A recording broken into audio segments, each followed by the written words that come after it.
Welcome to the 10-Minute Bible Hour podcast. Right now, we're going through the entire Bible to understand it as one big, cohesive story. We're covering one book each day, and this one's about Proverbs.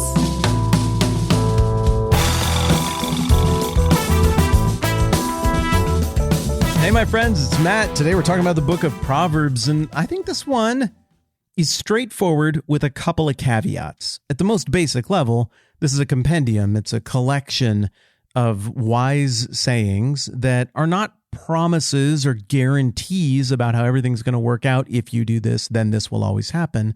But the genre was understood by the original audience to be best practices, to be guidelines for wise and right living in relationship to God, in relationship to self, in relationship to others, and in relationship to this personified notion of wisdom herself.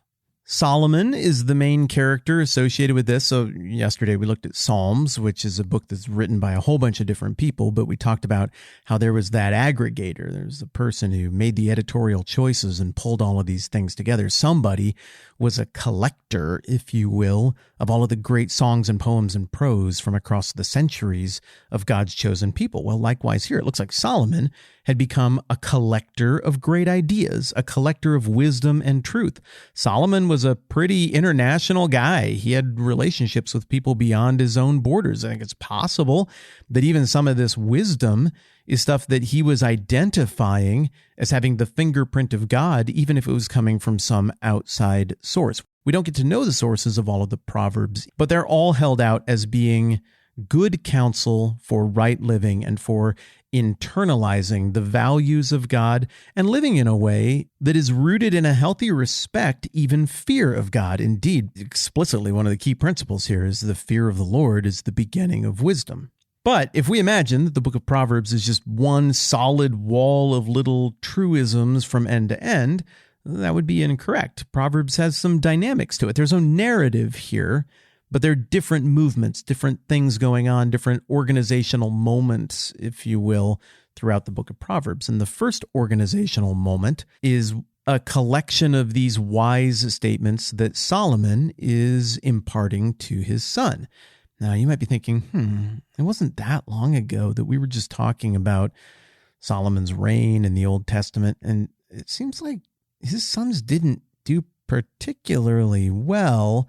And by not particularly well, I mean committed horrible atrocities against their siblings and civil warred the country. It went pretty badly. If this was good advice that Solomon gave his sons, doesn't look like they took it to heart. And you're absolutely right, they didn't.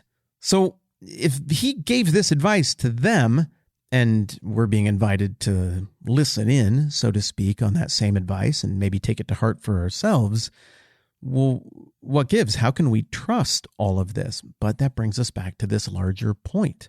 I mean, even very specifically, we got a proverb a little bit further on in here that says, train up your children in the way they should go, and when they're old, they will not turn from it. Well, Solomon's own sons, who heard all of these proverbs apparently, did turn from it. And I think this potential critique is actually a feature, not a bug. Identifying this right up front because we start with Solomon and this fatherly advice, and because all the readers of this in the original audience would have known how it went with Solomon and his family. It's not like Proverbs here is trying to pull one over on people and be like, well, hopefully they just forgot about all of that and they're completely illiterate about the story of their own people. No, this book continued to be popular and to circulate long after everybody knows how things played out for Solomon's family. Instead, I say again, the fact that we open with this is a feature, not a bug, because it frames our minds the right way to remember we're not reading the Old Testament law here. We're not reading a prophet who's showing up to tell everybody like, this is what you're doing wrong. You got to turn from these things. We're reading best practices. We're reading simple, memorable distillations of the wisdom of God for rightly interacting with, again, God, self, others, the notion of wisdom itself. And usually, though there are grand exceptions to this, if you do these things, you got a good shot at stuff going right. And things are even probably more likely to work out in good ways for you in a practical sense. Now look, in the case of Solomon and his kid, well, it didn't work out in an entirely practical sense, and these lessons weren't retained, but it doesn't mean it's not good advice. But sprinkled into this opening section of Proverbs is the first 9 chapters. We keep running into this personification of wisdom, kind of like the Statue of Liberty is a personification of the idea of liberty. But this Lady Wisdom character has some prose dedicated to her that is all about this idea that wisdom just is, that there is some kind of order to things, that there is a rightness, and that Lady Wisdom, she's not changing. She's something who calls to you by merit of her mere existence for you to conform to the reality, the greater reality that is her. So as we get done with chapter 9 of Proverbs, we're all squared up. We're clear from the Solomon father to son stuff that these are not laws, that these are not somehow prophetic guarantees that you can just take to the bank. If you do this, God owes you that. And that what we're talking about here is something that's somewhat philosophical in nature as well. We're talking about this orienting beacon of truth and wisdom to which people are called to, again, orient themselves. The right reader of Proverbs then is going to receive everything that comes next in light of those assumptions. And indeed, what we get next is 19 straight chapters of just straightforward Proverbs. People who like to rib the Bible and offer some healthy critiques that they see here or there will often go right to the Proverbs, and they'll pick Proverbs from around the book and be like, look, these two seem to conflict.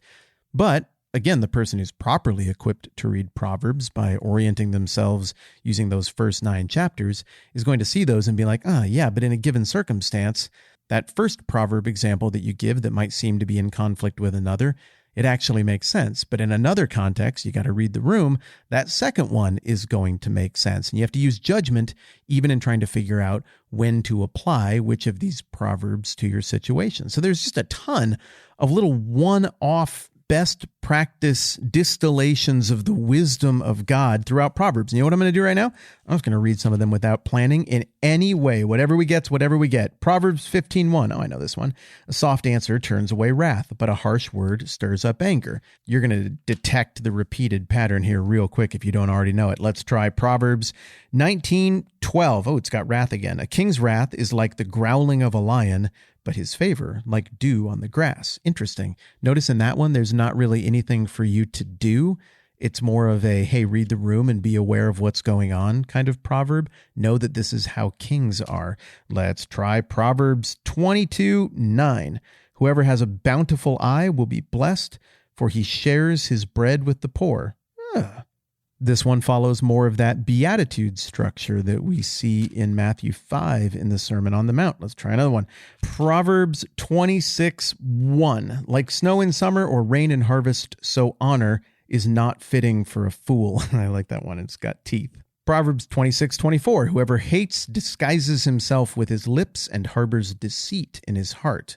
Proverbs 27:1. Do not boast about tomorrow, for you don't know what a day may bring. Are you seeing how some of these are just situational awareness? Some of these are very practical. Hey, do this, but don't do that. Others seem to be exhorting someone to right living in a way that has a little bit more delicate touch. Others are offering observations about the state of humanity so that you can recognize patterns and make quick, shrewd judgments about what you see going on around you. Look, read wrong even, this is really powerful, useful stuff, but read right, that is framed and oriented by the first 9 chapters, these proverbs become a treasure trove of wisdom, regardless of who you are or when you're reading it or how old you are or what circumstances you're facing. And then in chapter 30, we get a little section that I had kind of forgotten about until I read through this again. There's Proverbs, or there's a statement from somebody named Agur. I don't know who this is, but right off the bat, he comes off like a really sympathetic character to the reader because he's somebody who's like, I would like to have more wisdom and I'd like to understand how to sort through things. And through his words in chapter 30, you get a sense of here's the right way to orient yourself through humility and attentiveness and fear of the Lord to reading the Proverbs correctly. So it's kind of like a built-in interpretation guide right there in chapter 30. And then the final chapter, 31, comes from someone named King Lemuel. I don't know who he was king over, but this is where we get the famous remarks about another beautiful, elegant lady who is held out as a beacon of virtue and wisdom, and this is the woman of noble character. And on a personal note, I really appreciate reading through this chapter because I am married to one of those, And that has been one of the greatest joys and blessings of my life. Proverbs is awesome. The only way it gets sideways and gets into being a little bit of a weird read is if you read it kind of like Job's friends, and you're like, wait a dang minute, God, you said in this turn of a phrase that if I did X, you would give me Y, and instead I did X and you gave me Z. What the heck? What gives? Well, if you want to sort that through, go read Job or Ecclesiastes that we're going to get to soon. It's not like the Bible doesn't speak to what happens when you run into an exception to these proverbs. It speaks to it in great depth. It wrestles it through with tremendous transparency and honesty. And if you remember the conversation from Job, the conclusion is ultimately you're going to have to trust in the wisdom and justice of God. But there's an acknowledgement that God sees that those outliers would be disorienting. That said, just because there are outliers to what we see in Proverbs should do nothing to diminish the best practice reality of these timeless distillations of the wisdom of God. When you visualize the book of Proverbs, picture that Lady Wisdom character from the first 9 chapters. When you think about the theme of Proverbs, think about wisdom applied. And if you don't have time to read the whole book, go and check out Proverbs 1:7, and then pick any random 25 Proverbs from chapters 10 to 29 and just see what you get. Boom. And with that, we have leveled up on the book of Proverbs, you and I, and next time around, we're going to see if we can level up the book of Ecclesiastes. Thanks for doing this with me. I'm Matt. This is the 10-Minute Bible Hour podcast. Let's do this again soon. This podcast is supported by many of you at patreon.com/the TMBH podcast. We're grateful because it supports our family.